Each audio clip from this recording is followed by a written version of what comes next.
Hey everyone, and welcome to Superhero Speak. I'm your host, Dave. You're going to keep that game face in, right? This is John. I'm JD, whatever. Are you here, JD? I guess.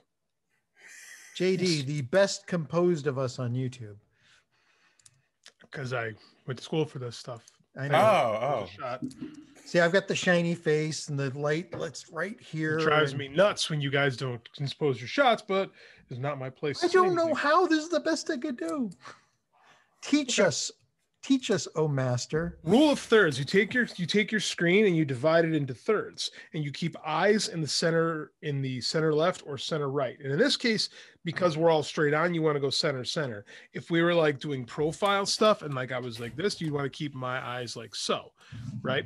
But you never frame in the bottom corner, in either of the bottom corners. You always frame in the upper thirds. Those were words, right? Hey man, that's what I went to school for. It's like day one. All right.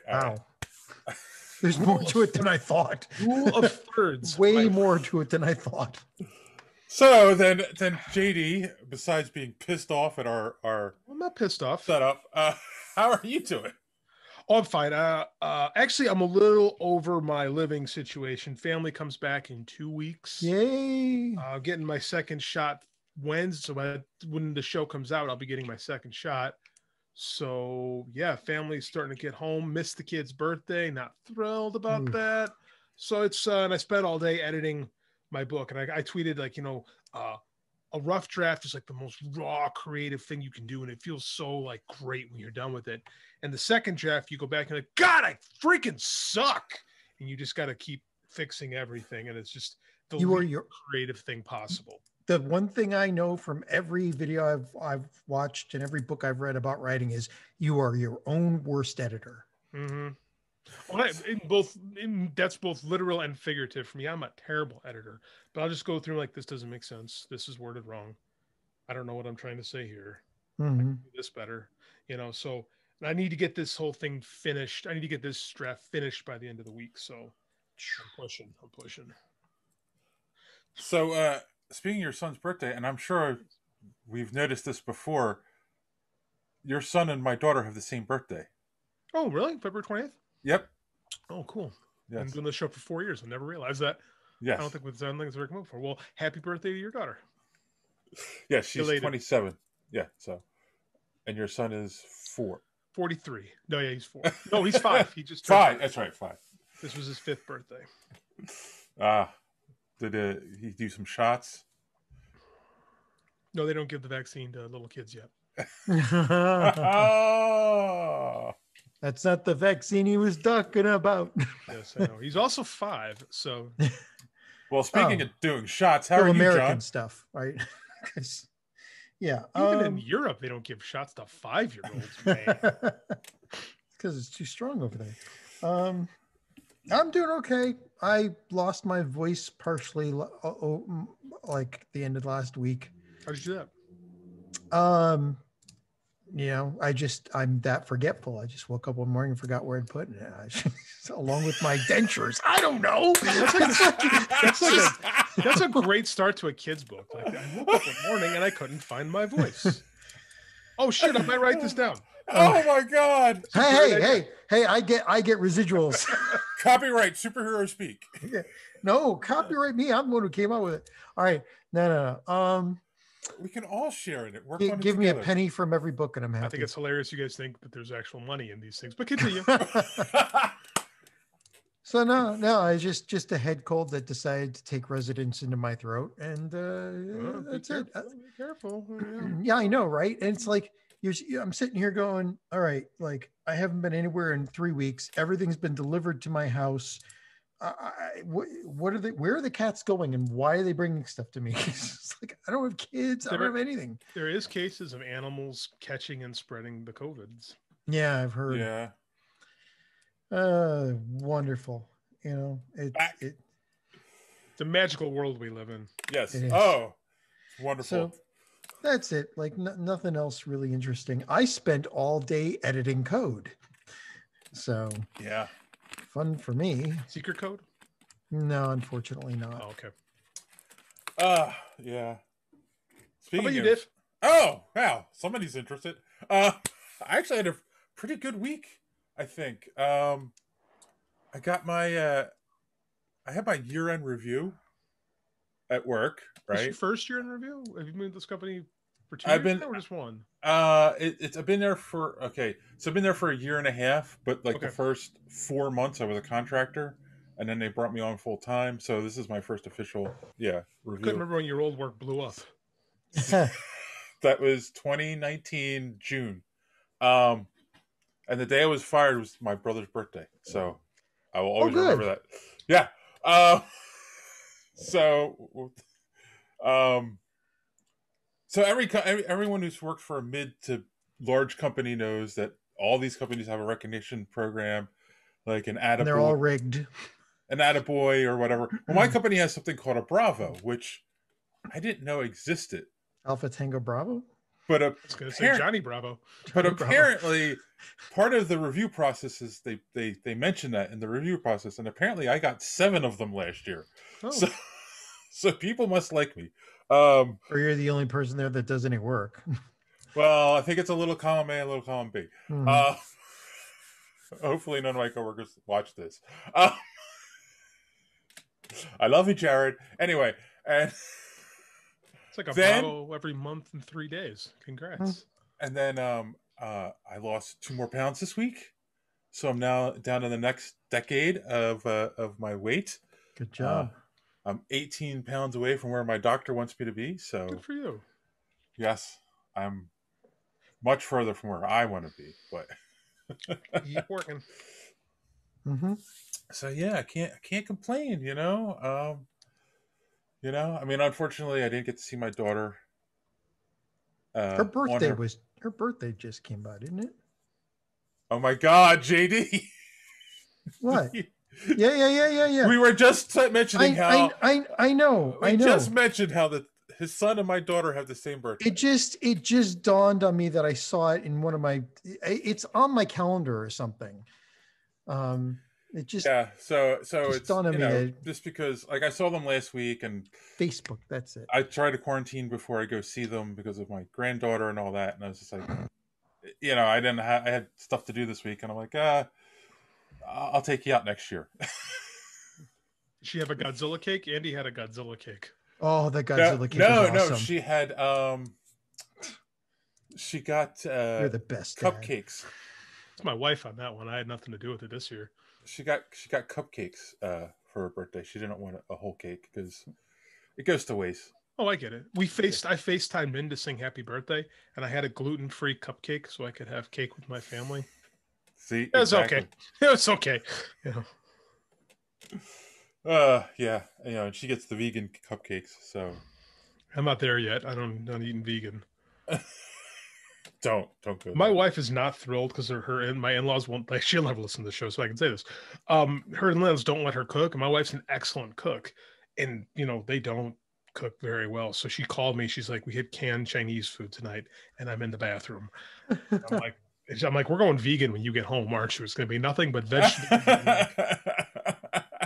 and like true proteins." And she's like, "I think we are." Nice. So life will be interesting. Sorry, JD. And then food problems to begin with, so I know. And then I saw we're going to talk about it later in the show, but I saw something new this week that pleasantly surprised me. I was shocked how good it was. I think you have words about it, JD, and I know John was pleasantly surprised as well. So this will be interesting. We'll get to that later, boys and girls. Oh, Dave, before you start, I have something to show you. Oh God, he's going to take his pants off. Yeah, I know, right? No, Dave, come on. Tell me, what's it from? Oh, Dresden. Yep. That's from the first book. No, it's not from the first book. He doesn't ride the undead dinosaur until book 7? No. That could be a great euphemism for sex. Riding maybe the undead dinosaur. It's an early book. Maybe it's book 3. No, it's not book 3. And it's an undead. He's riding an undead Tyrannosaurus Rex that's being powered by a guy who's sitting behind him playing polka. Yes. Now that just steers more into the skid. Hey, baby, want to ride the undead dinosaur fueled by the guy playing polka in the back? Want to play some polka with me on an undead dinosaur? Where are you going? That has got to be the dream for an author, by the way. There's not a whole lot of authors who have their characters on shirts. That's awesome. Oh yeah, but I mean, that's how good the book is. Like, I believe it. I've never heard anything but good things. Like the writing, and like you'd hear somebody, oh yeah, his character wrote an undead dinosaur powered by polka. It's like, that must be the stupidest book ever. No, everything made sense. Awesome. It applied all the rules applied. There were some really tense moments in that damn book, and the fact that he brought the dinosaur was like one of the thing with Dresden, again, like we keep saying, is that Harry Dresden thinks his way out of issues. He doesn't just, there's no deus ex machina. So the fact that he brought a dinosaur to a zombie fight was like genius.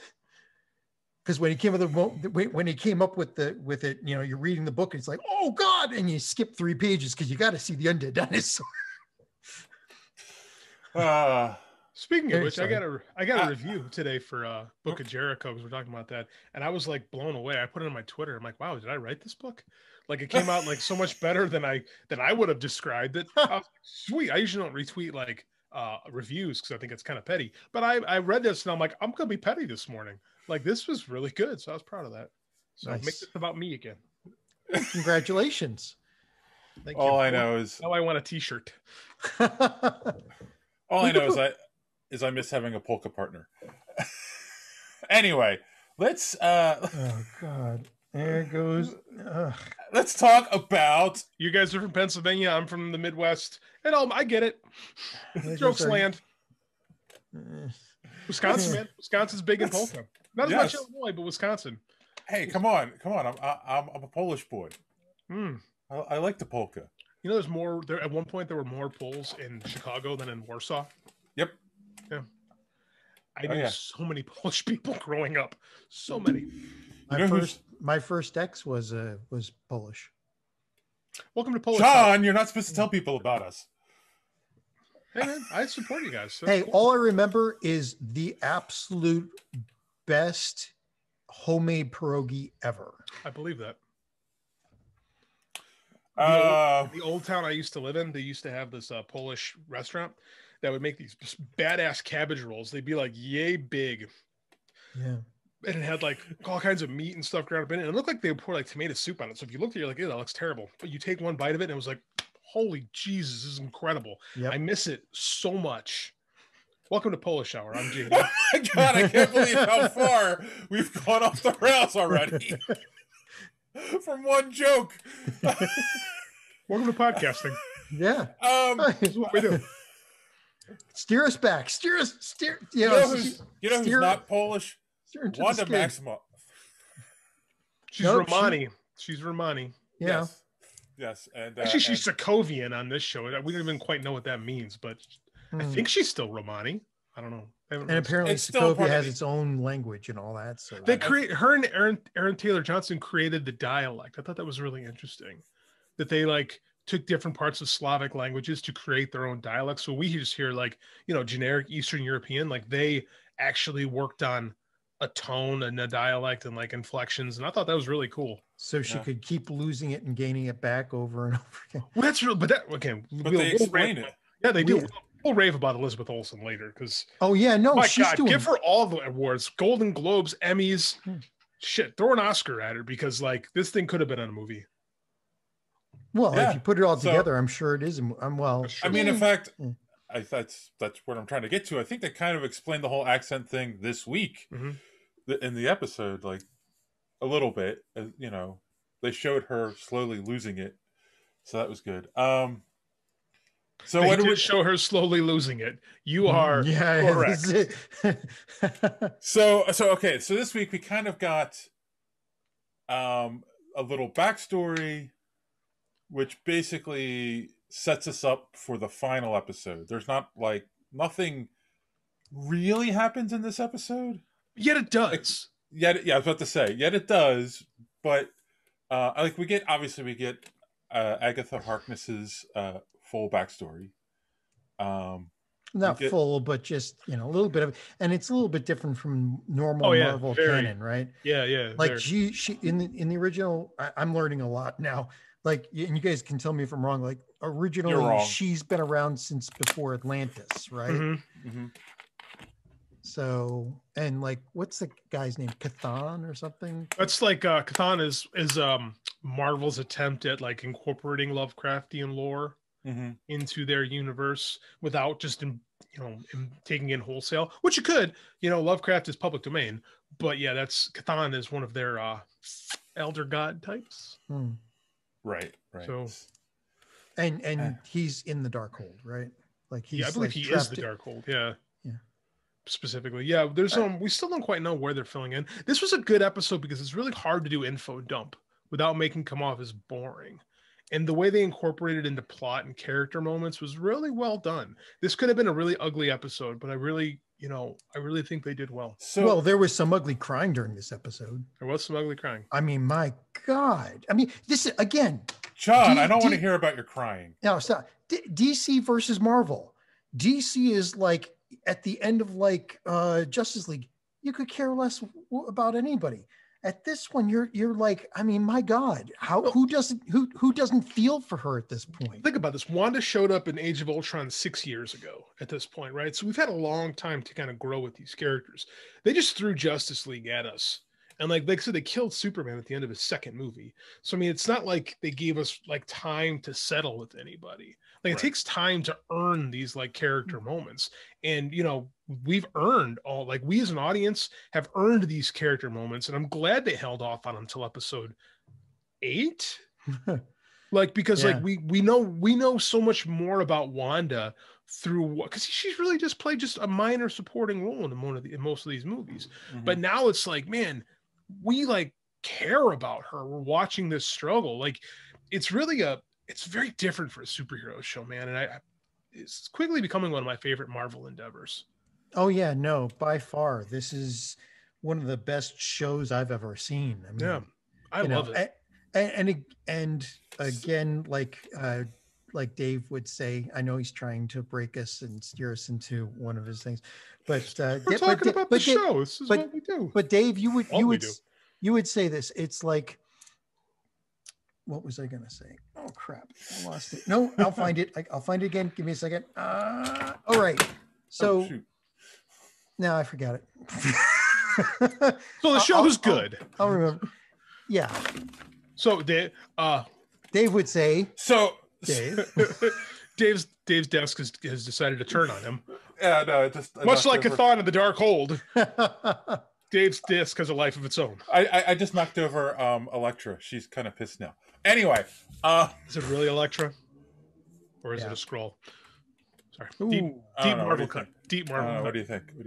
What the hell was I gonna say? I can't tell. Sorry. So this is the it's funny because this Elektra is based on the art of Greg Horn.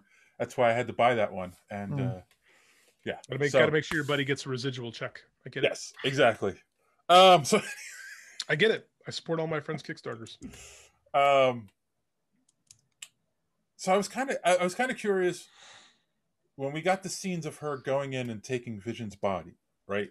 We know there was a rumor that was an after credits scene at Endgame and they got rid of it. Do you think any of that was original footage, or they reshoot it for the show? I think it was probably original footage. But I think one reason they decided not to use it is because they figured out what they were going to do with this show. Because that didn't happen. Right? That whole, we're going to figure out next week, I assume, that they faked that footage. Right? Because she never took the body. Yeah. We watch her create Vision wholesale. Right. And that's what I was going to get to next, is that vibranium. Right. That Vision that we've been following this whole show is not actually Vision. It's a construct. It may be a construct, but it's made, like you saw when she made him, it was her chaos magic turning into the energy from the Mind Stone. Right. Yellow energy. So he may be a construct, but his memories are real. I mean, she gave him his history which, you know, is basically a pattern for his personality. And he's got Mind Stone energy running through him. So that was what gave him most of his personality too. So it's basically more Vision than anything else. If I may be so crude, she created the body, but I think that's his soul. Yeah. She touches the Vision framework, we'll say, and says, I can't feel you. Yeah. So I don't know. I will find more of this out. Is she because again, I'm going to pull from the comics. In the comics, she doesn't create these souls. She's pulling them from somewhere. Like she's creating the matter, but she's taking the souls. Now, I don't know if they're going to do that here. I still think they may, but I think that's actually Vision, just, you know, in a different body. Yeah. And we saw what happened to the old body. I was right about something else. Yes. I didn't foresee this. Yes, you were right. We got White Vision. Didn't think they do it quite like this, though. Pretty cool. I liked it. They brought him back online. Obviously, he's not going to have a personality. It'd be interesting to see how they do it. Like because we just see him turn him on, like, and we don't know where it's going. I assume Vision fight. Vision versus Vision. Oh yeah. Now here's the question: if my theory is right, and this is in the original Vision's soul is in the WandaVision, if you will, is this Vision going to sound like Ultron? That there was a yeah. There's a rumor going around that's what's going to happen. I was about to say, do you think they brought him in just to do a voiceover? Could cover it up real easy. You know? Can I interject something, because this is something we may want to talk about throughout whatever else we talk about. There's one now. They've thrown a lot of stuff at us that seems like at first we're thinking, oh, you know, this means something, and later on it's, oh, this is just a huge troll. So right now, like this, I've never seen a show before to throw so much at fans that it keeps us running in circles trying to figure out what everything means. You know, like like Dave said last week, should have like a board in the back with all the yarn strings and all that, like the pictures and everything, right? So, but there's one thing that bugs me that hasn't been explained yet. And I don't know if it means something. So you guys maybe can tell me. Hayward, when he brings Wanda back to see Vision, now everybody thinks it's an epic troll of him trying to get her to put Vision back online, right? But his exact words are something like, nobody else would have the power to bring their ex back on, back to life. Up until that point, where has she shown that kind of power? Like anywhere near it. She's known to have telekinesis and some mind power, but not to bring somebody back to life. True. Like that would take an act of creation magic, or God. Let's be honest. Yeah.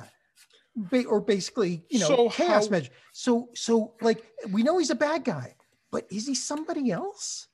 I wondered this last week, actually. I didn't pontificate this because I feel like we've been grasping at some straws intentionally. Well, right? they keep throwing Nightmare at us. They keep throwing, references to. Right. And it would be weird at this point to bring out another villain.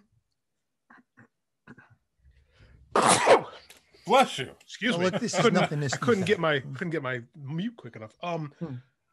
What if, like, I've toned down because I don't think we're gonna get the big. I'm starting to think that Elizabeth Olsen was kind of manipulated into saying the Luke Skywalker reveal thing. She didn't actually say that. She just kind of nodded. So they were doing a Tom Holland patch, basically. Yeah. Well, I think that I'm toning my expectations down. I don't expect a big reveal next week of some character. If it does happen, great. But I'm going to say right now, I'm not expecting anything. Right. I'm going to think that the Evan Peters thing was the reveal. And I'm fine. Opens the door to the X-Men universe. I'm wondering if perhaps he is the manipulator, because we've been thinking Agatha is the manipulator, and she says, I just came here because I saw this big bunch of magic, and I'm like, whoa, I gotta check this out. There is a master of puppets. It's Hayward. The question is Hayward doing it as Hayward, or is Hayward who we our mystery demonic force? Because unless he's there's no other way he would say that about her unless he knew something else, something No, that nobody in that world knew at that point. He inceptioned her. Yeah. He completely inceptioned her. He put that idea in her head. She never would have tried. If she knew she had the power to bring people back to life, she'd done it to Pietro 5 years ago. Yeah. Or 10, I guess, in that universe. Now, and remember, in what was it? Episode 5, was it? Agnes, when the kids told their mother to why don't you bring him back to life? That might have been an actual, and it's shown that Agnes is like the most dangerous villain of type of all time. Somebody who can throw you off by acting a different way, not just powering their way through stuff, but can act and manipulate people. But it might have been a genuine moment when she looked at her and said, "You can do that." Yeah, I agree.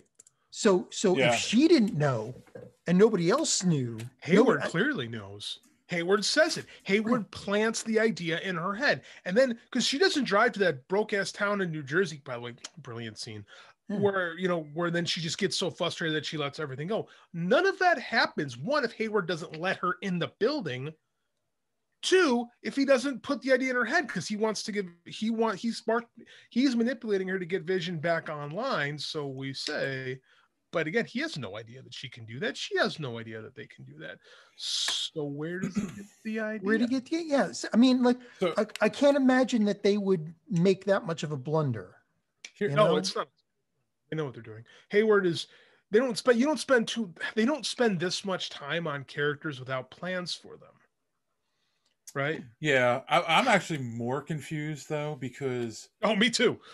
They showed Hayward was tracking Vision inside of the hex, but yet he had Vision's body. So what was he tracking?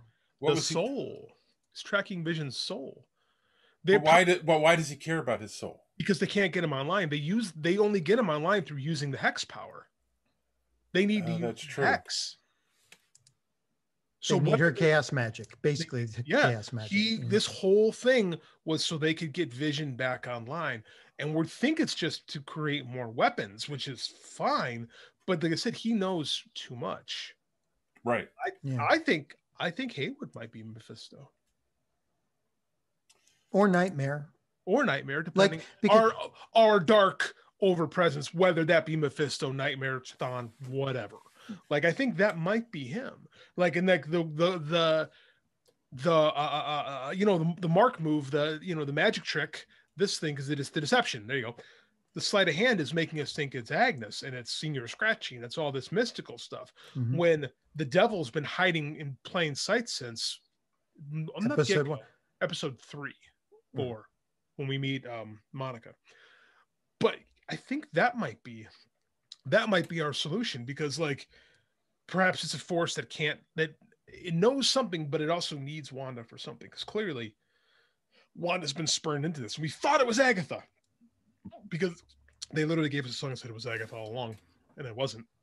Well, wouldn't it be like that would go towards the actual canon story where he needs the boys? Mephisto needed the boy. Mephisto needed Master Pandemonium to get the boys back so he could get his soul back. It could be something like that's very confusing and convoluted though. Yeah, but they could take that idea and reharness that and make it something that makes sense, which is what they do a lot of. Agatha Harkness is never portrayed as an out and out villain until now. But I like it because we don't have enough just straight up bad guy females in the Marvel universe. I think they needed someone like this. Yeah. And somebody intelligent too. And we now know that we now know that, like, from what she said, Vision didn't just happen to pick a plot that was right next to a witch's house, right? That basement, it moves. Oh yeah, that basement moves. That's a portal. So there's two things. Go ahead, Dave. Well, so I was going to say the other thing that we haven't talked about. I can't think of the actress's name. The one that was on Buffy. Oh, Emma Caulfield. Emma Caulfield. What a red herring that's been. Yeah. Now somebody pointed this out, and it made me think. So, Agatha, the flowers in front of her house are all purple. Mm-hmm.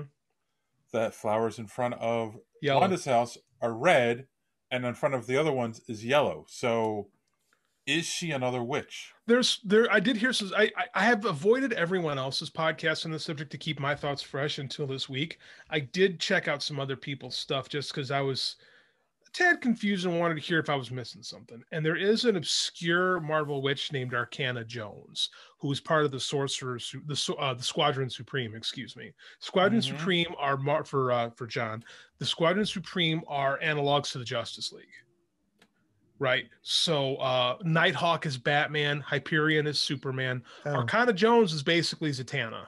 I thought Hyperion was a bad guy. And isn't there Cersei? But the squad okay, but the thing is there's different Squadron Supremes. There is the original Squadron Supreme, which are villains, and then there's the Mark Gruenwald Squadron Supreme, which are heroes, and there's the Squadron Supreme that Jonathan Hickman used, which is another version. I mean, they're multiversal characters. Right. So it's entirely possible that Emma Caulfield is Arcana Jones. But that's deep Marvel. Like, she'd be the third Moonglow was the character's name. Like, so we're pulling. Well, she could also be the missing person. The FBI. Right, because we still don't know. I forgot about that plot hole. We still don't know who he was. Right, who he was there to witness protection check on. So that's the whole thing. Like, who is it? We know it wasn't Pietro. Maybe. I'm just spitballing. Because I do believe that Evan Peters, I do think this, now I'm more convinced than ever, this is Quicksilver from the Fox universe. It's that guy, 100%. So no other reason to cast him. And that's another thing. What happened to them in this episode? You know, I mean, they're gonna revisit that next. We needed this episode. They're gonna come back next week, and we'll get that. Because I mean, and the thing is, like, everyone's assuming that when he comes up to her and says snoopers are going to snoop, like, that he's going to attack her. But maybe not. He was snooping too. Like, maybe when Wanda hit him with her magic, it knocked him out. It's entirely possible. We don't know. We have no idea. And now here's the real question: is if you have Evan Peters as Quicksilver, are we going to get one of those sequences from the Fox movies? Oh, that would be awesome. Because if we have Evan Peters as Quicksilver and we don't do that, we're missing an opportunity. And Kevin Feige loves these characters, right? Yeah. And he clearly understands. There's only one reason to do this with Evan Peters, because they could have recast Pietro as anybody. Right. Anybody. You bring Evan Peters in for a reason, because it opens up the door to the Fox universe, because we have the multiverse of madness, because we have Far From Home. And the guy, the Quicksilver from Fox universe is way faster than Pietro from this universe. Way faster. Because he's a real mutant, not someone who had their mutant power unlocked, which, by the way, was confirmed this week. Because, again, Wanda, we see the scene that Wanda was talking about. She was already a witch. Yeah. But she had the power, remember? Because she talked about it in Ultron. She's like, the Stark bomb, we sat there for 2 days. She says it, and then they show it to us. She made it happen. And Wyatt says, it might have died on the vine. It might not have. But the Mind Stone made it just way, way worse. Well, the Mind Stone recognized her as a Nexus being. Mm-hmm. A Scarlet Witch. Yeah. What an awesome silhouette shot. That's gonna be her from now on, right? Like, they've done just enough troll campaigning to cushion us to the idea that Elizabeth Olsen would look awesome in the tiara thing. Right? Isn't that what they did by releasing all the silly images? Like, that's to condition us, so when they do it, we're like, yes, as opposed to, come on, like, right. No, they softened our brains up. It's standard psychological marketing. Yeah. Mm-hmm. So, all right. So now comes the question. A, which question? How are they going to wrap it up? And B, can they do it in? Now they've revealed the runtime for the last episode. 45 minutes. 45. Well, but 5 minutes credits. Did they say 5 minutes credits? It said in the article that credits are about 5 minutes. So the total runtime is 50 minutes. This is going to have an after credits scene, right? Of course, Marvel. This is the last one. They're going to have an after credits scene to tease Multiverse of Madness. I would assume so. Or Spider-Man. Or the new Spider-Man. It's possible. So, yeah, 45 minutes to wrap this up. It's gonna be tough in my mind, but they're gonna give us just enough. Like they're gonna give us just enough to get us through it. Like I thought the same thing with Mandalorian a couple months ago. I was like, how are they gonna do this? And they did. They cleaned it up. I imagine they have.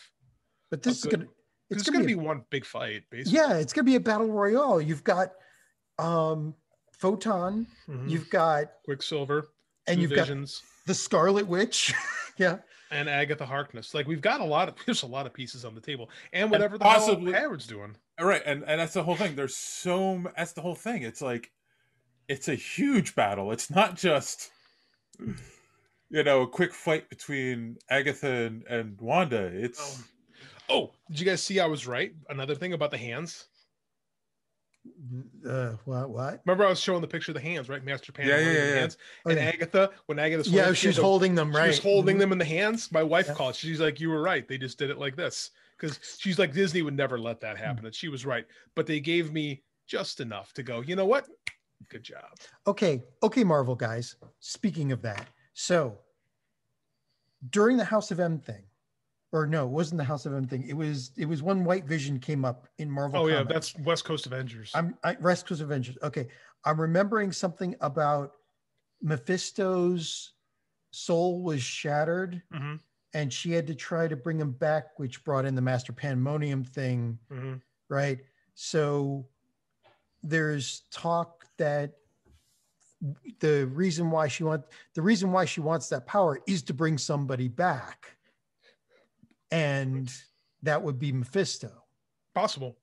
That's literally from the comics. And like, that could be what Agatha's doing, trying to bring someone back. Could be a lot of things. Oh, geez. Could be her mother. Yeah.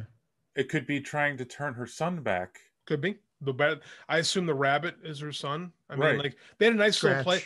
Yeah, Nicholas Scratch. They had it could be a lot of things because she killed her mother. She might want to have the power to bring back her son, which is the flip of what they did in the comics. In the comics, Nicholas Scratch kills Agatha, so they took a little element from the comics and like turned it on its head. Right, Agatha kill her mother. There's a lot, man. I don't know. Like, there's still so much off the table, but they did a good job giving us a lot, and it's pretty obvious. I think they explained all the commercials too. I think all the commercials are explained now. Even magic. Yeah, the draining. It's draining. Yep. Draining magic. Yeah. Yeah. So yeah, I mean, the Stark toaster was the bomb.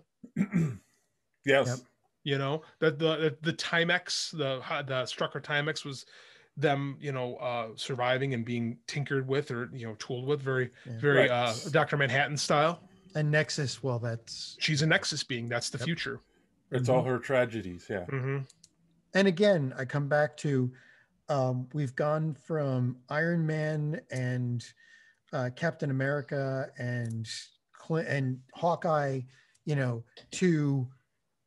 to Captain Marvel, the Scarlet Witch, Photon. Like, there are a lot of heavy hitters now in the MCU. Like, heavy hitters. Like, each one of those could probably take out Thanos. So the Phase 1 movies kind of worked around, a lot of low-level threats until we got to Avengers 1. The Phase 2 movies were really like Thanos space-based stuff. Yeah. Is Phase, whatever we're in right now, driving magic? Is magic going to be the overall thing that binds it together? Well, again, like you said before, there are a lot of pieces in play. There's the scrolls. There's magic. There's what's the time travel guy? The Loki show. Yeah. That's good. Well, there's Loki. Yeah. So the TVA or whatever they call that, that agency, and then the big bad time travel. Oh, guy. Kang. Yeah. Kang is being talked about, right? Like, So cast. So this is going to be like. There's a lot going insane. on. There's a lot going on. So okay. Oh my god. It just hit me. There is one character in the Marvel universe who is both a technical genius, an inventor, and a magician, who's having enough to be the villain coming up. It's Dr. Doom. Oh, true. Yeah. But like they're not even working on a Fantastic Four movie. Not yet. Well, John Watts is going to make it after he finishes the Spider-Man one. And we didn't see Thanos until halfway through the We saw him in the phase tail two. end of Avengers. Right. He just shows up as a Oh, dude. right. He's just sitting there. Right? So what if all of this mixture of technology? I mean, because think about it, the mixture of technology and magic points right to Doom. It does. He's the heavy hit. I mean, he's a heavy hitting villain, and Marvel doesn't have a lot of like DC has these like massive heavy hitter villains, right? Darkseid, the Joker, Luthor, Brainiac, like all these like boom hitters. Marvel doesn't really have that. They've got Thanos, Magneto, and Doctor Doom, and that's pretty much it for like, Galactus. Well, unless and Galactus is almost like Galactus isn't really a villain. He's just like a force of nature. Yeah. And like they did the purple fart cloud last time, and people didn't like that, so they got to figure.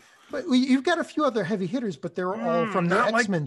They're all from the X-Men side. Yeah, they are all from the X-Men side. Yeah, you do have your Apocalypse and Mr. Sinister and stuff like that. But I mean, like The for the High Marvel Evolutionary. universe, well, that's actually Avengers, and he's not really. Yeah, if they were going to use High Evolutionary, this is the place to do it, and they haven't done it yet. Oh, Hayward could be the High Evolutionary too. That's also possible.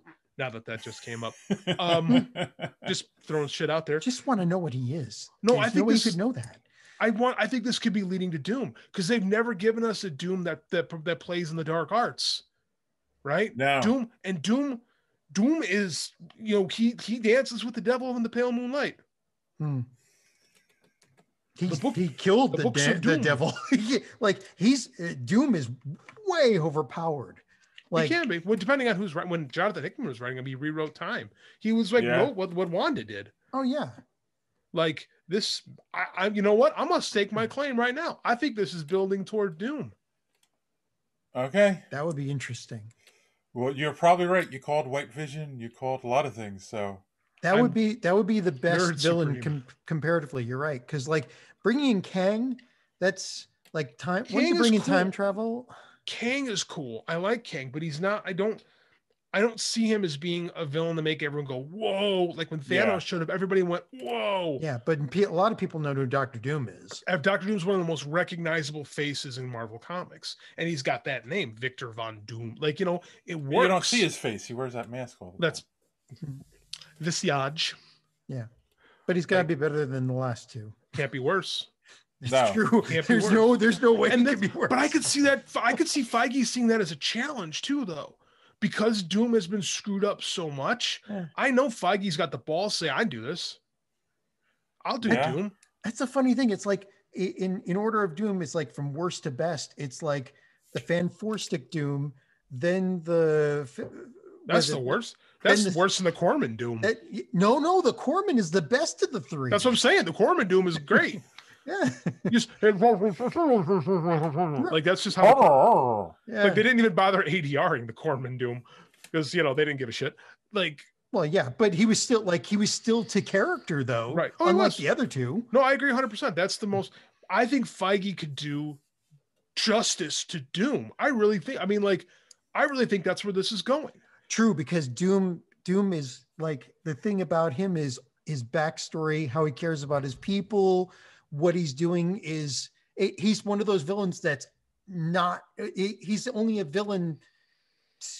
I don't know. He's a villain in real life, but right. he's the hero of his own story, right? Hold on. What do you think borders Sokovia? Oh, Latvia, right? It's Latvia. The world, Latveria. Yeah. It has to be. Telling you, right? I'm staking my claim. We are building toward Doctor Doom. That would be a great version of Doctor. Now I'm dreaming about who they could cast as Doctor. JD plants his flag on Doctor Doom. Episode title, perhaps. Perhaps I like it. Yeah, I love this show, man. And that's what the best part about it is. No Marvel event has kept us guessing this much, frequently. And the fact they change script on us every week lets you just imagine and dream further. Like I've said, this is the closest thing to reading comics of any other experience. Yeah. I still love the fact that it's making you care about the characters. Well, that's the best part. You can't do this without characters. If you aren't invested in character, you never get these things. You never get people this invested. People don't care about plot. They care about character. They say they care about plot. They care about character. Well, you care about the character. If you write a good plot that includes characters like this. If you have a great high concept, people will check it out. People will come back if they like the characters. Yeah. Right? Battlefield Earth is not a terrible concept, but the execution is dog shit. So it becomes horrible. Well, it was backed by Scientologists, so even Scientology could be an interesting, science fiction book if you cared about the characters. If Xenu was interesting, people would come back. Yeah. We're going to get a letter. I know. You're right. Anytime somebody talks about it, their ears perk up. We're going to get a letter. Do not go after those Scientology people. They're crazy. Look at Cruz. I'm telling you. Oh, Dave just came out and said it. That's fine. The letter will go to him. On that note, boys and girls, make sure you turn in next week for our 2-hour WandaVision spectacular wrapping up. Plan on nothing next week. The show notes should be absolutely nothing. We're just going to talk about this show. But on that note, because nothing else matters. We should watch it commercial live. break. And we'll be right back after these messages. All right, I need a palate cleanser after WandaVision. Did we break our record again? No, we were like 40 minutes. That wasn't that bad. We're gonna do a little social media madness. Oh God! Well, you got highs, you got lows. Such is the game of life. You got the highs, you got your lows, and then you've got social media madness. so like purgatory, somewhere in the middle. Our fans love us and we love them. Stop. So of course we talked about DC Comics possibly being bought by a fan group, and our good friend Timothy Jones, who was highly upset that he hasn't been mentioned in 2 weeks. Sorry, Tim. Said if they do, maybe they can fix the fact that DC Comics is actually Detective Comics. It's annoying. I don't think it actually stands for it. I think corporately it's just DC Comics. I don't think it actually stands for. No, but originally Detective that's where the name. Well, that's where the name came from. Yeah. I realize that, Dave. But I mean, I don't think that's actually the name of the company. Much like WWE does not stand for World Wrestling Entertainment anymore. The name of the company is just WWE. Oh, really? Mm-hmm. I mean, was that because they got upset after the WWF fiasco? Part of that's why they became the WWE, but they're bigger than wrestling. Yeah. So, yeah, this is what I think of that. Yeah. Just they did not do well. Also, we had talked about your good friend John Wesley Shipp going to be returning to reprising the role of Golden Age Flash on Jay Garrick. Stargirl. Yes. And Rob Foster said, "I'm just excited that Shipp was given the role to begin with. We still haven't seen a cross-dimensional meeting of the CW Flash with the original Shipp CBS Flash like they did in the cinematic Flash. That would be beyond awesome." Might do that. I expect them to do that on the Flash. For the record, I actually called this too when they announced that Flash was coming to a TV show. I said they should cast John Shipp as Jay Garrick. Yes, you did. Nobody listened to me, but I did do that. Yeah, maybe they did listen to you. Maybe that's where this all came from. No, I'm sure they just looked at John Shipp and went, "Hey, he looks just like Jay Garrick now," because I did. Timothy Jones said, "Here we go. This is super cool. It better get here real fast." There we go, Tim. That's what I expect from you. Sour grapes in newspapers across this fine land. And Melissa, who's at Gold to Unity, just said, "That's awesome." Oh, thanks. Yes. See? See, our fans are being nice. And then, of course, we talked about our good friend, our favorite director, JJ Abrams. Let me get my sunglasses. Constantine for HBO Max. Shadow Walker said, "Like to see new person as Constantine and Keanu version." I didn't think they and Keanu version and current all meet. Oh, okay. That's very like this. Our friend here is not a very good. No, it's just like this is all over the place. Our friend here is not a not a great writer. So, Yeah. But I didn't yes. think the Constantine one was bad. I thought oh it no, was okay. the movie. Yeah, Yeah. I It's like the fine. movie. Yeah, movie's fine. It's actually aged pretty good, to be honest with you. Yeah, I agree. I watched it not that long ago. It's not that bad. Huh.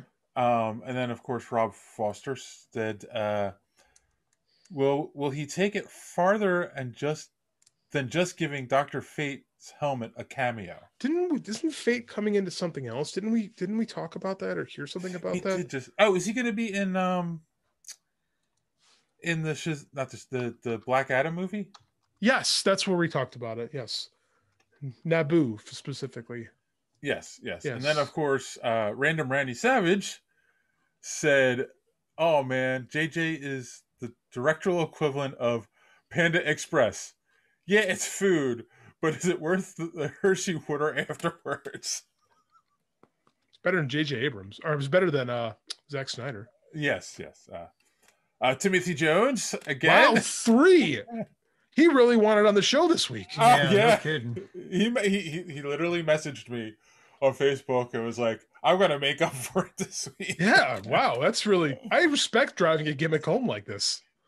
I hope he does a good job with this.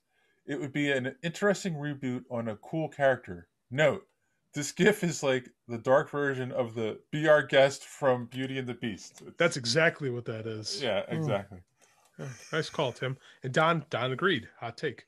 Yes, and our good friend Don from the Omega Level Nerds podcast said, "That is a hot take, Mr. Jones."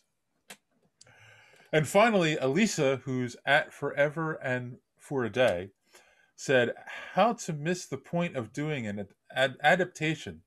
The whole point of it is people want it more comic style, not less. Avoid horror, younger take." Wow, This is a night. Are you having trouble with No, this? no. This is a night. I'm reading it along with Dave. This is That's not Dave's fault. This is terrible. This is terribly written. Sorry, Alyssa. That's like really watering down The Boys. It's HBO Max separate from the other Magic takes. So they want to avoid horror? I don't know, man. Like, whatever. Let's just do this. JJ Abrams might be the new runner of the DC universe, by the way. Yeah, we're gonna get to that in a minute. But that's it. That's all the social media madness this week. Tim, you got 3 mentions, so I hope you're happy. 3 sour grapes in fighter newspapers across the country, across this great land. On that note, if you would like to be a part of social media madness and kick Tim to the curb, Tim to the curb next week, here's our good friend T Square to tell you how you can follow along and be a part. Want to be part of social media madness? Make sure you're following superheroespeak.com, where you can find all of the social media links for the show at the top of the page. While you're there, check out previous episodes of the podcast as well as other great content. And check the site often because we are posting great comic book reviews as well as other comic book and movie content every day. Make sure you are following us on Twitter at SuperheroSpeak. And while you're there, check out the rest of the Geek World All-Stars Podcast Network. Simply follow them at *_geek. The Geek World All-Star Podcast Network include great programs such as the Pop Prism Power Podcast, Colt 45, So Wizard, Fans on Patrol, the Gorilla Brain Podcast, and of course, Superhero Speak. Search for GW All-Stars, you will not be disappointed. Now it's back to Dave and the boys on Superhero Speak. Thank you for that, John. Dave can't talk today. No. I'm just. I'm the one who drinks before the show, dude. What's wrong with you? This isn't on Dave. These tweets were a mess this week. It was just pure stream of consciousness from people. No words or punctuation. There was some messiness. I got your back on this one. Thank you. Someone does. Yes. Well, don't forget to check out the Omega Level Nerd podcast, available wherever podcasts are and on YouTube. And on that note, we're going to take our next commercial break, and we'll be right back. All right, guys, we got some news this week. Some being so the real quick, I just learned about this before we got on air. News: San Diego Comic-Con has been officially canceled for this year already. I kind of figured that this year would be this year would be out for everything. I was thinking about it when I went running this morning, and it's like, I was thinking about New York Comic-Con, because about now is when we'd start looking for the emails for the verified accounts and all that. And well, yeah, it's not. I mean, not. I don't. From my understanding, there's still a couple that are up in the air. They haven't made decisions yet. There's no way. There's not enough vaccine in the U.S. yet. Hold on. They've said, yeah, but there's other factors. I don't want to get into all that. They've said that they're going to do the virtual event again this year, like they did last year, and that they're going to have a smaller but in-person event in November is what they have planned. So, the way I want to look at this is, imagine how awesome 2022 is going to be. Oh yeah, when everything is like over and people can like come out. Can you imagine what the attendance is going to be for people that for 2 years haven't been able to go to these? Makes me want to go even less. I know, right? But still, and yet you still want to go, right? No, God, no. There's far too many people. I'm far too comfortable in this pandemic world, to be quite honest with you. I was gonna say, but you have, among other things, you have the vaccine, so you would be fine. Oh, I know. I just don't like being around that many people in general. Last time I went to New York Comic Con, I had to like pull myself over and be like, dude, calm down. Oh, I have to do that too. I'm an introvert, much. Like it gets to be too much, but I don't know that, like, it's easier at Comic Cons because it's overwhelming. Those are my people, but yeah, I like it too. But I mean, it can be, the artist alley is not so bad. Like, I'm New York Comic Con, so the artist alley is not so bad, and like the floor is not so bad. Yeah. But the hallway, oh yeah, no, man, that thing is overwhelming. Especially on like Saturday afternoon in the back of like the big hall in New York Comic Con. Yes, you get into a people jam that will take 15 minutes to walk. The worst is the people have like the big elaborate costumes and they're just there and everyone's stopping to take pictures. So I got like, stuck behind it just stops moving. Yep, an Optimus Prime. So. Optimus. I got stuck behind a really good Apocalypse once, and I did appreciate it because it was like he had all the hoses that looked right. I'm like, oh, this guy did a good work. Now move the fuck out of my way. Like, yeah. Sorry. So yeah. We'll Hey, and just remember, cosplay is how I met Sophia, right? Our sometimes photographer. Well, yeah, but there hasn't been anything for her to photog. I know, right? Well, I mean, photog. He's coining new words now. All right. But yeah, no, I mean, that's, but it's, I don't know. It's like, it's okay. Like, I can only do New York Comic-Con, something like that once a year. And then after New York Comic-Con, I take 3 weeks off and like curl up in a corner. Dude, Con was bad before COVID. Like, I know, right? In a post-COVID world, like I couldn't imagine doing WonderCon, New York Comic-Con, and like Dragon Con all in the same year. Like, I quiver thinking about that. And yet I know artists that do that. Well, that's how they make their living, and I get it. And I think it's one thing if you can sit in your seat and you're just, good with it. But if you're like taking in the con the whole time. Oh yeah, no, if you're like us roaming around looking for C2E interviews. My own con. Yeah. But even then you're hanging out pretty much like in Artist Alley and stuff. Like, but if you're like on the show floor and looking at merch and like going to panels, because panel is my favorite part of Comic Cons. Yeah, that's what we do though. Like I go everywhere to find interviews with anybody. So it's not just Artist Alley. Like, you are a collector of interviews. I remember that one year we were playing like Philadelphia Comic Con interviews for like almost a year. We had like 90 of them. I do like talking. You did a good job. We did a good job of that. I'm complimenting you. It was a lot. Yeah.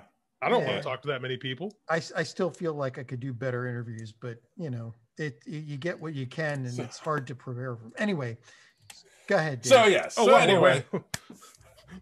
Come back. Yeah. So obviously we're not. Cons are still way up in the air. We'll see how this year plays out. Yeah.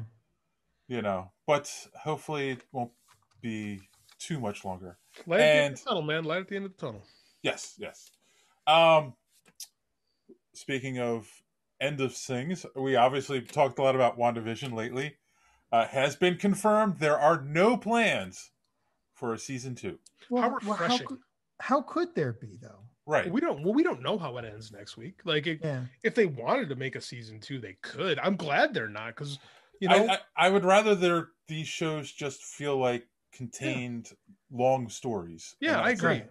I agree. Not everything needs a season 2. The big mistake of a lot of shows is pushing the season 2. I'm glad we live in a post syndication world.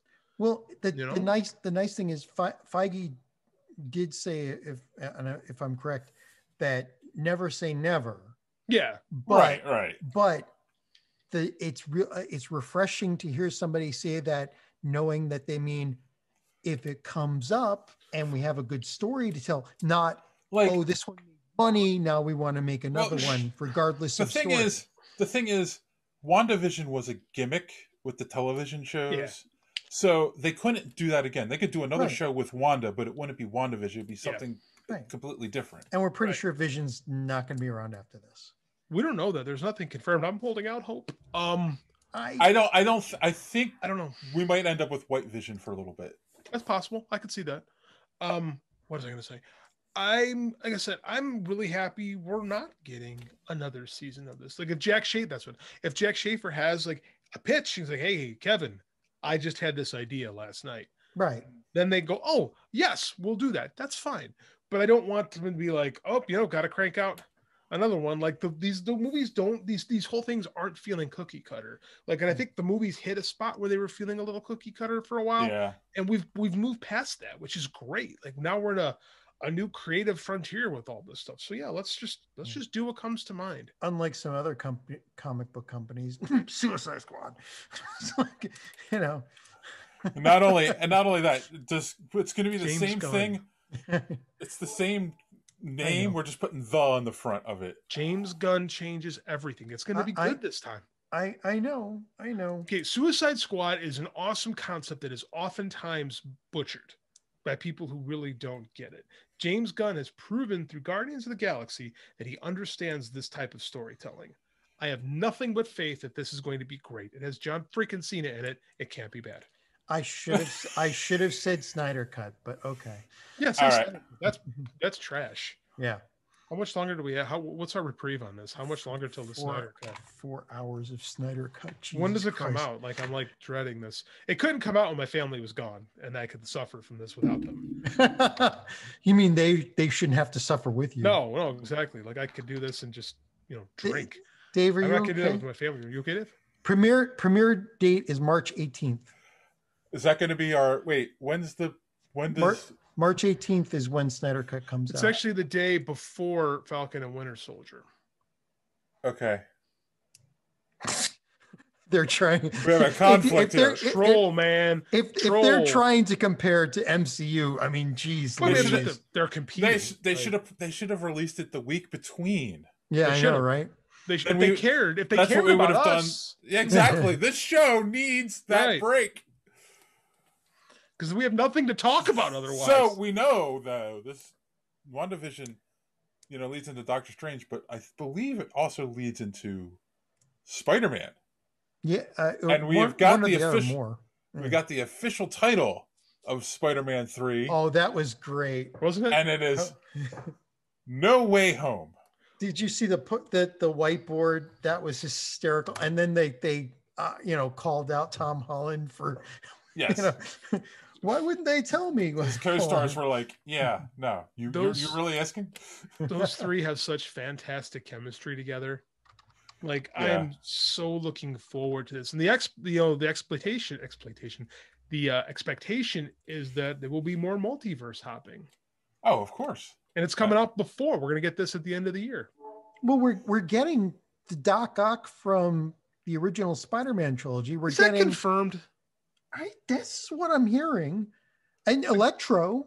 Electro is confirmed. Electro is confirmed. Electro is confirmed. But I mean, has Alfred Molina as Doc Ock been confirmed? Don't know. I thought it was confirmed. Oh, did you guys know that Catherine Hahn was Doc Ock in Into the Spider-Verse? Yes. Yeah. I didn't know that voice. until recently. Yeah. She's awesome. Oh, she's amazing. She's so great. We know that just because this is WandaVision, they're going to overlook it for awards. You know, there's so many people in here should be getting awards. We know Emma Stone and Andrew Garfield were confirmed. We know that what's her face, Mary Jane, was confirmed.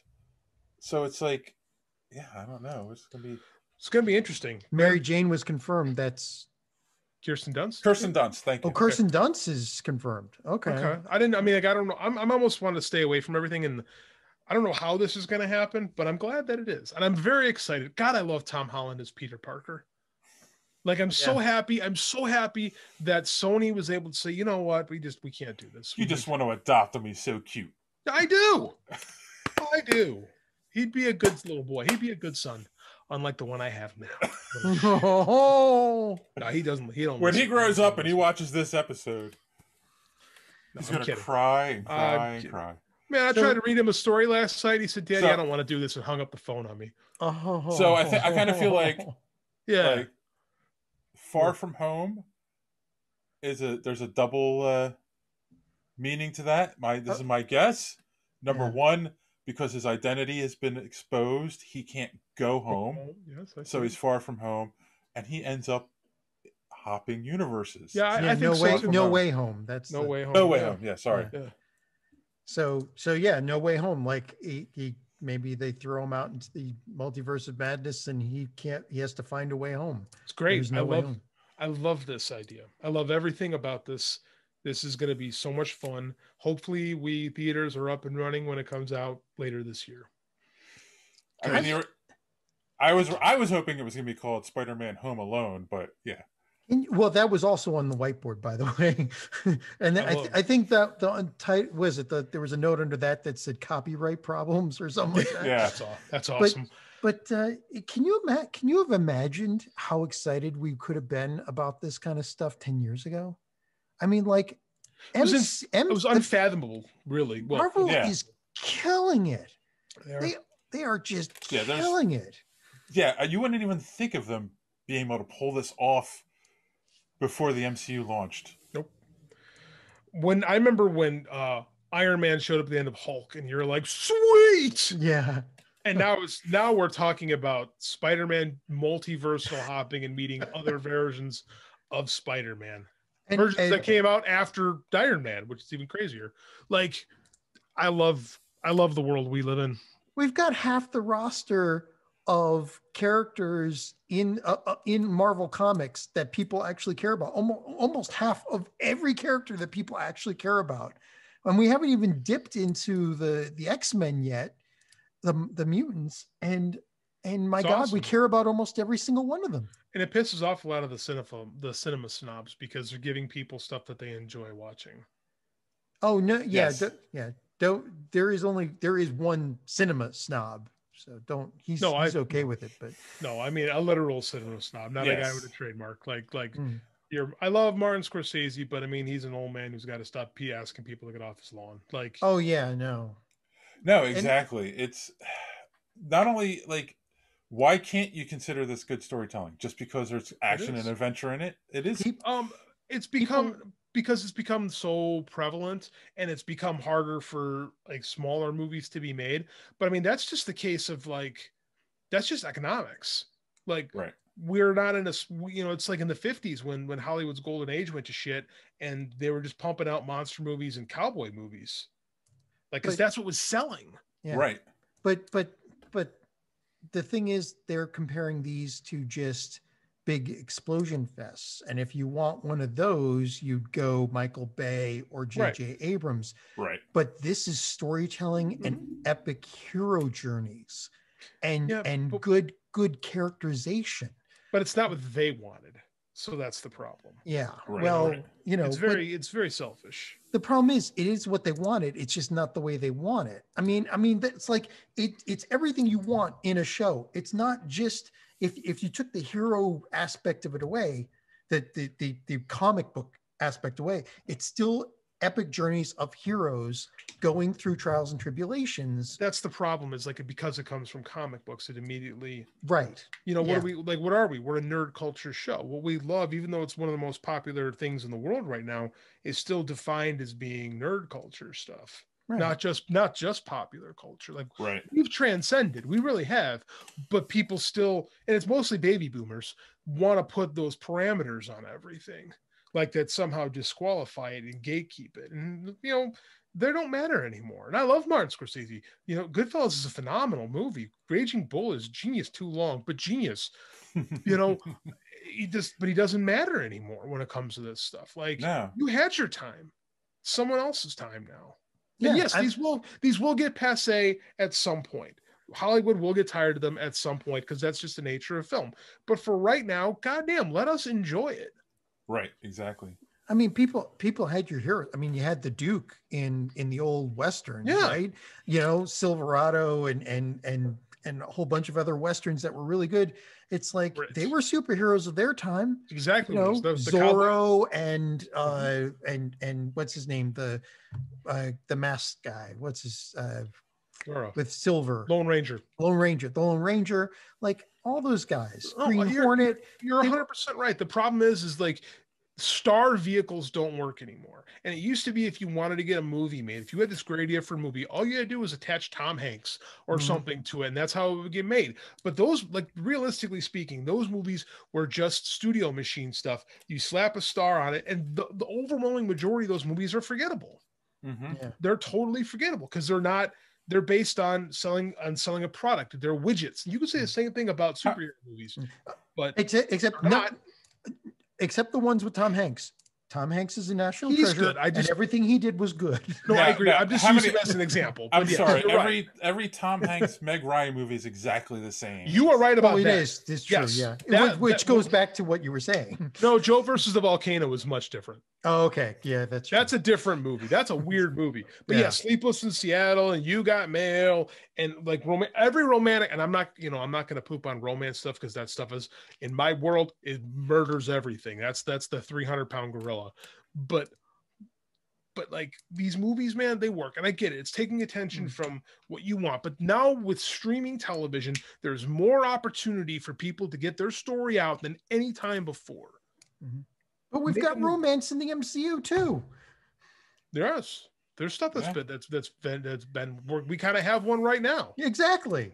What is this but a love story? It is a love story. It's very much a love story. It's a tragic love story. It is. It's absolutely a tragic love story. It's a show about grief and loss.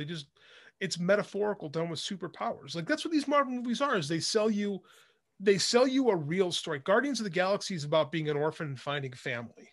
Yeah. Right. Finding a misfit family. And people like that. Yes. Captain America is literally the great underdog tale. Like, he gets that big ripped up body, but really it's his spirit that lifts everybody up. But it's a great patriot story. Iron Man is a story about, rejecting commercialism and corporate greed. Like, these movies have like real stories to them, and they become palpable with people by selling them with superheroes, right? But they're really like telling stories, but people can't admit that. Right. They wouldn't care so much about the superhero part of it if it weren't for the characterizations and the stories behind it. I agree with you. Face it. That's I mean, because we've got the perfect dichotomy: DC and Marvel, right? Mm-hmm. Mm-hmm. DC, dog shit. Marvel is like, again, killing it. You brought them up, so let's go across the aisle and talk about some DC news. Oh, I like this one. Okay, let's do it. Well, first, we're going to the article that I included last minute. So there's a new Supergirl in town. She's going to be in the Flash movie. Sasha Call, who is from The Young and the Restless, will be playing Supergirl in the Flash movie. Did you see the video? They had the Zoom call of Andy Muschietti offering her the role. Oh no, I didn't see that. Oh my god, it's the most adorable thing in the world. They did all their auditions. All the auditions now are being done on Zoom. Right. And he's like, "Hey, can you do one more?" She's like, "Yeah." He goes, "I just have a quick question." He goes, "Will this fit?" And he picks up the outfit. Oh my God. She starts crying. Oh my like God. At this point, I'm like, I love her. I want this. This is perfect. Like, it was just like, I get it. Like, in that moment, you just saw the vulnerability and passion. And, you know, I'm so excited for this because I love Annie Machete. Like, it chapter 1 is a great movie. It's it's one of the best horror films of the 21st century. Strong words. It is. It is. Well, It chapter 2 is not, because that part of the book is a mess. So it's very hard to adapt. And that's not on him. That's on Stephen King. Well, let's face it. The first book is a little bit of a mess too. Like, as long as they take out the child editable. pornography.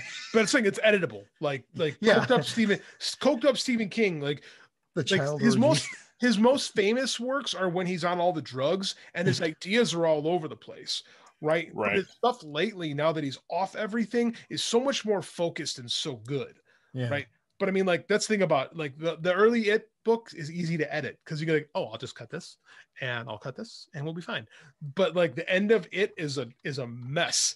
And don't even get me started on the turtle. Like, you know, that's very hard to translate. And Andy Machete did as good a job as possible. He is going to knock this Flash movie out of the park. I'm very excited. I hope so. I would like a good Flash movie. They need it. I don't know about Ezra Miller, but me neither. I can't. How did that dude not get canceled? In this culture, I know. Like, in everything, it's like, oh, he choked somebody and got away with it. Wow. Yeah. Well, I don't care if they replace him. He's expendable. Yeah. Michael Keaton is in that movie. Protect him. Like, you keep Michael Keaton safe at all costs. Mm-hmm. Ezra Miller. Protect Michael Keaton. Well, wait a minute. We just lost somebody else because of something like that, didn't we? Who was it? There was another actor that just got fired because of that. It's not coming back. Well, Armie Hammer got fired from something because he was talking about eating people. Oh my God. I don't even want to talk about that. That freaked me out when I heard that. So weird. Oh my God. No. It's like, oh. He was almost Batman. Twice. Yeah, I know. He was the Lone Ranger. The less said about that, the better. Oh, yeah. Hammer wants to eat people. Oh my God! You look at the guy and you just look at the roles he's been in. Like, dude, you don't picture that. He is the American Psycho. He is Patrick Bateman. Like, it's him. Boiled down. He's from this, like, blue-blooded. Oh, he's the dark Batman. That's what he is, because he's from this blue-blooded family. You know, has everything, holding a deep, dark secret that he wants to eat people, that he's actually Hannibal Lecter. Oh my God, I have to write this. I love this. Yeah, remember, we lost Elastic Man from The Flash. Yeah. Oh, yeah. That's right. We lost him too. And there's somebody else that I know. I can't remember. You shouldn't say we lost him, because, like, if you F up, well, yeah, you are removed. Well, and then that's the other thing we heard. There were rumors that Amber Heard was fired. Oh, that's right. Aquaman 2, but apparently that was rumors. They're saying that that's not true now. So someone major was rumored to be cast in the role. And I remember I went, ooh, I like that, but I forget who they said. Why did they do Amber Heard again? Her and Johnny Depp. Oh my God. You have not been following that? No. Don't. No. Find the recordings of what this woman said to Johnny. It's insane. They have no one's going to believe you because I'm the woman, and oh my God, yeah. They have toxic relationship. They have possibly the most toxic relationship ever. Well, I'm sure there's been a lot that are like that, but the fact that we all have one of these now is it's hard to get away with anything. That's an accident. Yeah. Or was it? And me too. So yeah, that's on your own time. Dig into that one. Apparently she was abusing him, and there's a recording. It might have been a two-way street with that. I don't know. There's a recording of her saying, you can't tell anyone, no one's going to believe you, and all this stuff. And it's just like, it's messed up, man. It's messed up. Like, there's a lot of bad stuff with that. Hey, JJ Abrams, Superman. I want to get off this. Okay, let's get off it. I don't know about this. Ta-Nehisi Coates, one of the most important intellectual minds of the 21st century. JJ Abrams are supposedly working on a new Superman movie. But again, I take this news with a grain of salt because A, how many projects have they announced that have never gotten made? And B, this feels like it's riding off the coattails of him saying he's going to do Constantine. So, well, suppose he moved Bad Robot to Warner because I Yeah. think he wants to play in that sandbox. And JJ, say what you want about JJ Abrams, he's a movie machine, right? And he'll have a lot of stuff going on. That's what Man of Steel was missing, was lens flares. So yeah, I get it. Well, no, man. I mean, like, to be fair, man.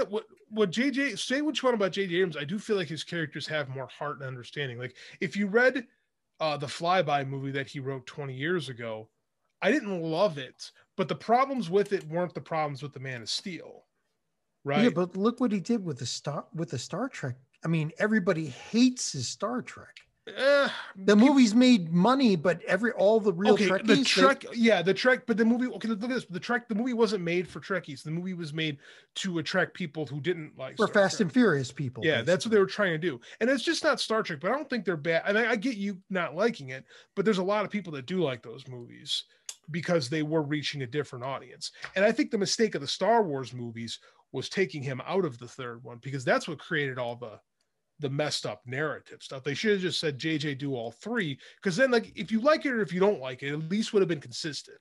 The biggest problem with those three movies is there's zero consistency. Yeah, well, it's not just zero consistency amongst each other and zero consistency within each other. That's what I'm saying. Because they're made by Spock thing and that's the thing is, like, they both had different ideas for what those movies should be, and it never should have been done that way. It should have just been, if they jumped on with JJ Abrams, they should have just stuck with JJ Abrams the whole way through, because at least we'd have gotten one consistent story. In this, instead, we got them doing competing films, where the characters have completely different journeys that don't really mesh up together at all. So, I mean, like, what worked with the first three with George Lucas's guiding hand didn't work with these. Right? If JJ guides all three of them, then at least, again, you could hate the movies, and I get that. That's perfectly fine. But they would have been consistent instead of what we got, which was completely inconsistent. And that's the biggest problem. Whether you love them or hate them, you cannot deny that none of those three movies do not coalesce. They do not fit together. Well, they were all spectacle. It's all those things. There was no intellectualism, no cohesive plot, no continuity. They were all spectacle. That's it. But that's the problem, though, is you had two different directors who wanted to do two different things. Right. And you can't coalesce those together. Like, those don't fit. Like, at least with the original Star Wars movies, Lucas was saying this is what it's going to be. Lucas didn't do the original Star Trek movies. Star Wars, I said. Yeah, we're talking. Yeah, you're comparing Star Wars to Star Trek. I'm talking Star Wars. I'm sorry. There's a hard wall between those two in my brain. Fair enough. I meant the Star Wars movies. The Star Trek movies, yeah, that's a nightmare. Like, as much as I like the first one, the second one had its moments. Trying to make Khan a mystery character really didn't work. It was horrible. Yeah. Well, and the third one. He didn't have anything to do with the third one. He didn't write that. He didn't make it. I'm still blaming it on him. So him doing Superman. Ta-Nehisi, I don't know if you guys are familiar with Ta-Nehisi Coates. He wrote the Black Panther revival in 2016 that got a ton of press. He's currently writing Captain America. He's one of the most important voices on race in this century. The man is a brilliant writer. He's an author and journalist for The Atlantic. No, he's a genius. National correspondent. I'm not over exaggerating this. He's literally one of the most important voices of the 21st century, especially when it comes to relations on race. So there's speculation is they could be doing the Black Superman movie, which if DC's all about embracing this multiverse, why not? Right. I mean, they've done it in the comics already. Yeah. So it's there's already I don't know what Earth it's supposed to be, but there's already a don't even keep track of that stuff. That's impossible. That's impossible. Just consider every movie a little island unto itself. Which is fine, because that's DC, and that's when DC's at its best. Yeah, so that's the whole thing. I mean, and it's like it's so funny because, like, the people are getting so weird about this online, and I'm like, why? I know there's so many more important things, and I love Superman. You guys know that, but there's so many more important things to be upset about. It's also like WandaVision. It's like we all know DC's doing this whole standalone movie things, so it's not like we're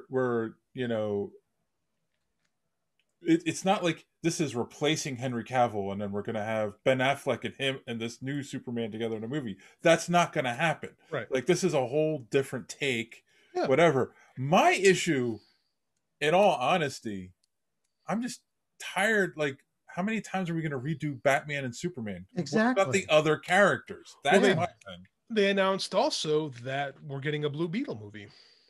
Oh, I missed that one. Oh, yeah. Sorry. I heard it on Kevin Smith's show. So, and I literally forgot. John, can you Google that real quick?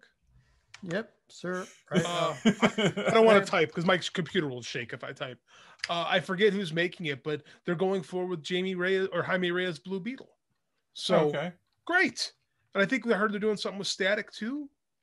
Great. Yeah, this is what we need. Like I said, I'm all for experimentation and less of what we're getting currently. Angel Manuel Soto to direct Blue Beetle Latino superhero.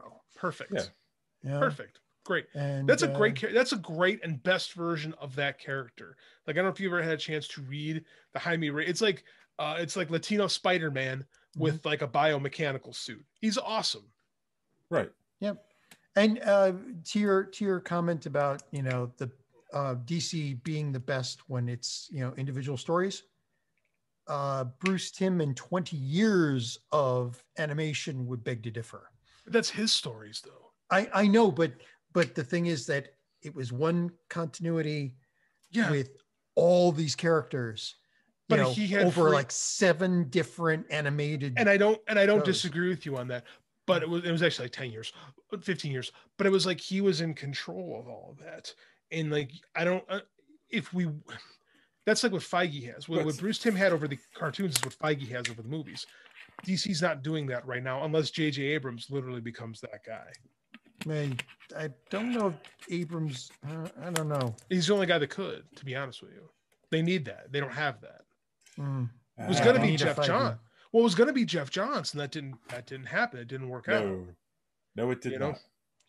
So I'm okay. I mean, like I said, I know you don't live for the Star Wars or the Star Trek stuff, but because Jeff Johns wanted to do everything in the one Green Lantern movie at one time. We're gonna do 4 sequels. How about you just make the first one good, bud? Let's just focus on that. Oh, you didn't. Okay.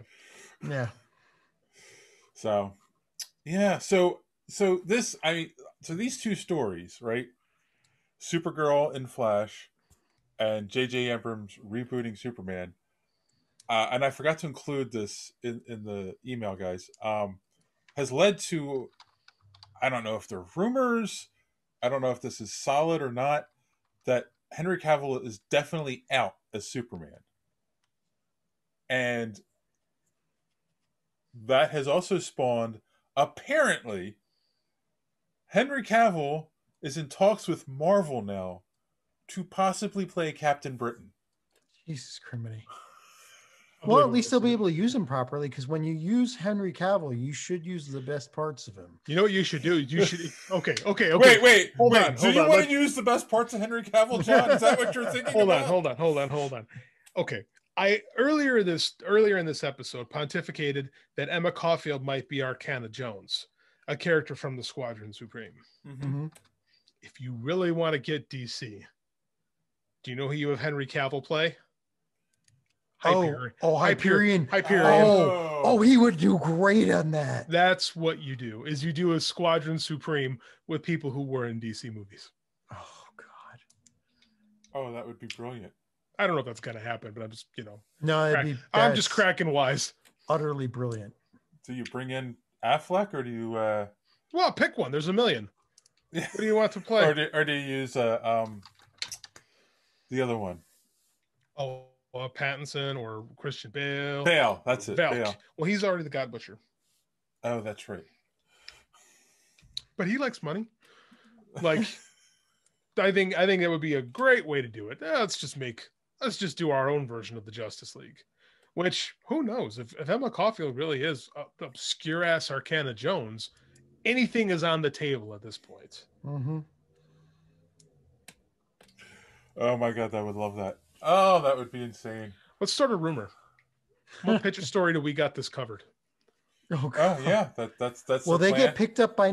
I've seen them on get picked up by national chains now. It's like, what the hell? So So Marvel's going to out Justice League DC. That's the Oh, rumor what they already have. Come on, let's But with they've already done Avengers. Come on. With their version. Well, that's saying with Squadron Supreme, it'd be funnier. Oh yeah, no, right.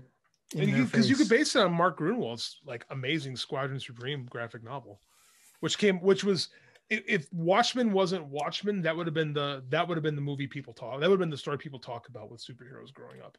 It's very similar, but it got swallowed up because of Watchmen and the zeitgeist around Alan Moore. Isn't there another group like that, Alpha Flight or something? Or is Alpha Flight's just Canadian Avengers? Okay, or Canadian X-Men. All right. Well, I think that's enough news for the week because we're running a little long to get into our last bit of the week. But before that, we'll take our last commercial break and we'll be right back. I thought we were done. All right. Well, suffer.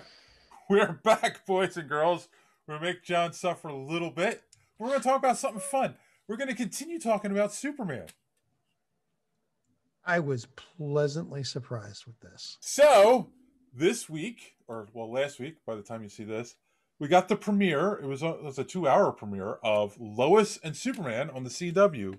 And yes, I agree, John. I was pleasantly surprised. It is so different than all the other CW shows. It was actually good.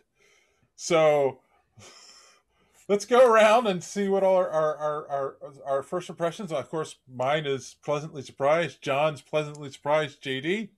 The first 15 minutes were possibly the greatest piece of Superman I've seen since Christopher Reeve. Wow. This was the most phenomenal beginning. It distilled everything about Superman into what it should be. So what I love about this show is he's not a god in the sense. Like, he's definitely not the overpowered Superman. Like, spoilers, boys and girls, if you haven't seen... He's that golden age.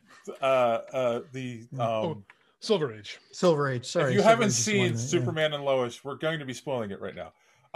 So he stops a fire in a nuclear reactor by freezing a piece of the river, picking it up, but he's struggling picking it up. It's not like this is so easy. He can't move planets. He's not that strong. But not only that, they gave us such a great emotional element to it. Yeah. That makes him vulnerable as well. So he's Superman, but he's vulnerable in a lot of ways. And it's just like, this is what we need. And he's such a good actor. He really is. He nailed it. He absolutely nails Superman to his core. Like, from his worry about the world, his worry about his family, like the biggest problem with Superman, the biggest weakness of Superman isn't kryptonite. It's the fact that he can't fix everything. Right. And he feels like he has to. Right. It's the I just can't do enough. And that's the guilt that drives Superman. It's not like Peter Parker's guilt of, oh my God, I screwed up and killed someone. It's the guilt as I have all these gifts and I can't give more of myself. And then I love that compounded with the guilt of not being a good enough dad. It was really good. Oh my God. It was really good. And you're sitting there listening to everything that's going on with him. It's like, yeah, there's no way, like, superpowers don't mean anything for this. Like, you can't do crap. I mean, it's, and the one thing I don't get is like how this is going to fit in with the CW universe, where when Supergirl, when he was on in Supergirl, they were just having their kid.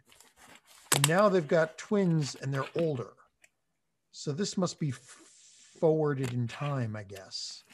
Yeah, I'm not sure. I'm not sure where this falls in the CW universe all of a sudden. I'm usually on top of that. Because in the Crisis crossover, they ended up in their own reality shard, and I thought that was going to be the basis of this, and them breaking out of it or whatever. But I don't know how this fits in, but I don't care.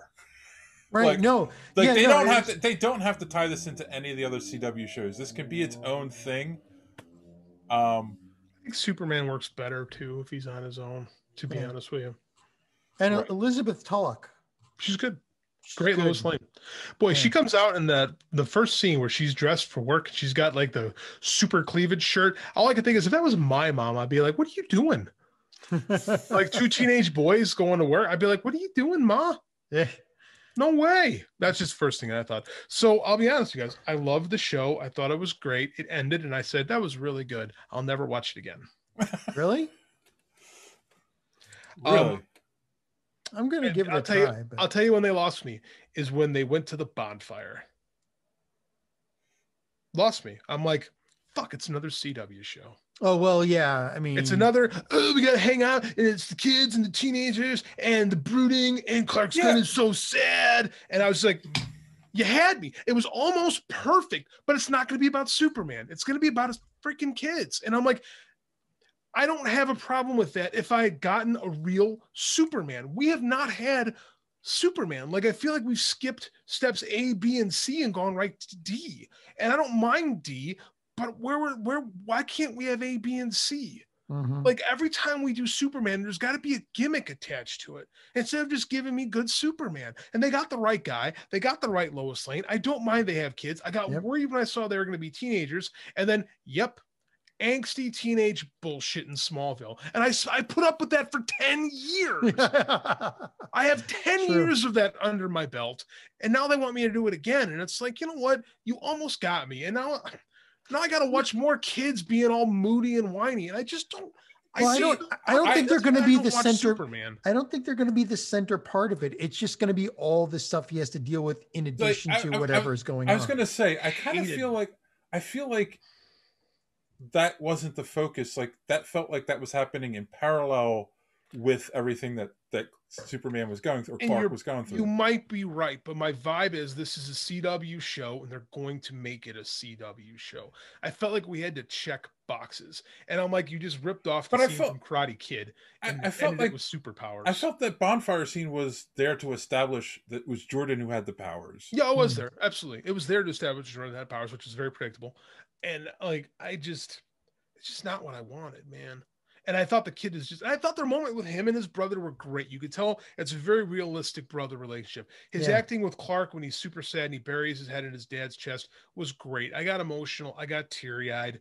But I said to myself, it's just not for me. And it's fine. I'm glad. I hope it lasts 10 years.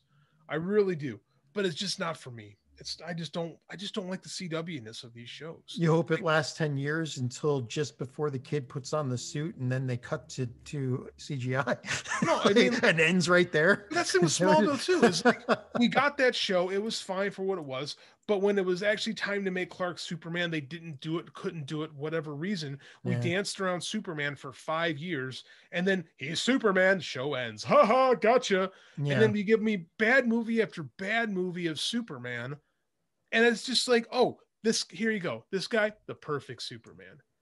This woman, the perfect Lois Lane. She's good. She's the best Lois Lane we've gotten since the original. Yep. Everything was great about this show. And you're going to give me this pouty ass, whiny kid. And I'm just like, I'm done. Like, and the problem was too, is I watched that movie, I watched that show, and then I watched WandaVision. And I was very happy with Superman in the moment. But then after watching, I'm like, okay, so this is what one group is doing with their TV specials, their TV shows. And this is what someone else is doing. And it just made me so angry. So, okay. Well, I will say the one thing I thought was missing when he reveals that he's Superman to his boys and he picks up the truck and then he flies up with it. That was the opportune time to play the Williams theme, but obviously they're trying to separate from that. He should have taken his boys flying, is what he should have done. That would have been like, just, I was waiting for, I'm like sitting there waiting for a and like it didn't happen, and I'm like, oh, it's fine. I'm all right. That didn't bother me, but it would have been. You're right. It would have been a good moment. It would have been a good moment too in the very beginning when he catches the green PT Cruiser. That would have also been another good moment. Oh yeah. But like I said, for me, it's well done. It's well acted. It's well written. I appreciate the cinematography was different enough from Smallville. It is. The color palette was different than Smallville. Like, Smallville was heavy backlighting to give this like nostalgia glow to it. They didn't do that here. I like the use of Morgan Edge as a reoccurring villain, I think that's going to be really smart. Mhm. I think it's checking all the boxes for me, but I'm not interested. So what if Hell, it even has Emmanuel Sharik as Lana, for crying out loud. what if Jordan ends up being Superboy Prime? That's how I feel. I mean, that's probably why. That might be why. When I'm reading this, I felt like I was watching Superboy Prime, and that's how. I mean, like, and again, there's kids with problems, and I get what they're trying to do. Is they're trying to give you a super powered kid who has emotional issues because they're trying to normalize it and make that. I get it. It's fine. No, I have no issue with it on its own. It's just not what I want, because like I feel like we could have a real Superman show, but we're not, because they're going to make it CW, because they're going to make it like, I guess man, the teenagers and doing the teenager thing. And it's just, What you're saying is we're going to get the episode where it focuses on the fact that the one brother doesn't have powers is really jealous of the other brother, right? we'll get there, and they're both gonna. I'll tell you what happened. They're both, by the end of season 1, they're both gonna have powers. Oh yeah. Yeah. The writing is on the wall. Right. I Right. mean, Already. you can't have Jonathan Kent and not have him become. He actually is Superboy, Right. and he knocked that tree, and he knocked he knocked the tire off the tree, the tire swing off the tree, Yeah. when he was like 5. So he's gonna have superpowers. Yeah. I just didn't know that the other one did too, and like I said, I get it. It checks all the boxes. It's just not what I want from a Superman show, and it disappoints me. Well, at least, like you said, like the cinematography and the writing and good. the actors are a cut above the rest of the CW shows so far. Mhm. You know, like the other CW shows, it's specifically like, and I guess like you can tell me if this is like you watch like the Arrow and all the others, and they're obvious, like, you know, set to set to set. Whereas the cinematography in this made it feel expansive. Yeah, it felt bigger, like a movie. You know, they spent Right. money. They spent money. Are they going to be able to spend that week to week? True. That's what I keep saying. Like, There's the problem. It's this CW. pilot was so good.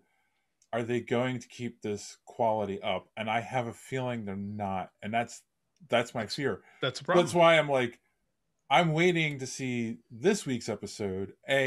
How much Superman versus the kids do we get? I'm going to track that, and then where's the quality? Like, all of a sudden we get one scene of Superman flying by. That's the entire special effects budget. Because it looked great, man. Him flying was like one of the best Superman flight sequences I've ever seen. The special effects were super top notch, pardon the pun. But like I said, and that, you know what? If it just existed as a movie onto its own, a movie with Superman and kids, I'm okay. Like, if that was literally just a movie, yeah, I would have loved it. I would have loved it as a pilot where they're supposed to spring forward. I just don't like where it's going to go. But of course, CW can't spend $25 million per episode like they are on WandaVision and all that. I know, but that's like, but Warner has that option though.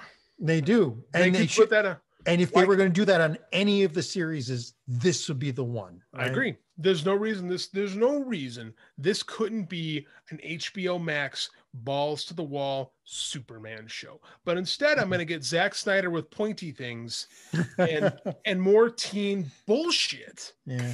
Well, we already did get one CW thing. It's like he took a stab of kryptonite to the heart. And then he got his emotional power up and pulled it out. I mean, okay, so kryptonite doesn't mean anything to him. That's Superman. I mean, I can live with that. If Superman doesn't do the impossible, he's not Superman. Like lift an entire island made of kryptonite. That's what he should. But that's what Superman should do. Is you should be able to say that is impossible, and Superman is able to pull it out. Right. That's what I mean. That's what Superman's about, and that doesn't bother me. Like I said, what bothers me is having that kid I did not like his acting. I thought he was so over the top with his You mean the angsty? Yeah, it was just so angsty. And I get it. Yes, there are kids like that. I'm not saying that's not real. I deal with kids all the time. I see it. I don't want that from a TV show where I want to watch about superheroes. You know? All right. Well, that's me. Okay. I think I'm going to watch the next couple episodes. Let me know if it gets better. Yeah, I will see it. If I'm wrong, I'll definitely give it a second chance. All right. Cool. Because it was well made, it was well acted, it was well written, Like it felt big, and I got tears in my eyes 2 or 3 times. But like I said, by the very end of the show, I was just like, I'm good. I'm just trying to figure out the very end. Obviously, the tag at the end, the villain that he's fighting in the show is Lex Luthor from the future. Oh, they're doing like, so that was like, we talked about the JJ. I mentioned the JJ Abrams flyby script earlier. That was the Luthor on that script. Yeah, but the problem is like, I mean, he tells him he's from another planet, and that was the Luthor in that script.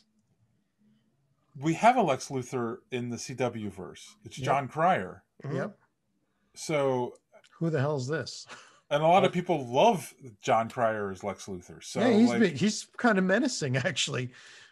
But is that character going to fit with the tone of the show? Because the tone of this show feels a lot different than a lot of the other CW shows. Yeah, I don't know. I'm curious, like, because just calling him Luthor does not mean he's Lex Luthor. It could be he's Lex Luthor. He's also bald. Okay, he's Lex Luthor. Well, John Cryer is pretty much bald. Or is that universe's version of Lex Luthor? Does that make John Lex Luthor? Because he's going bald? Hey. Good. What is this? It's not hair extensions. Like, look down, John. Look down for a second. Stop it.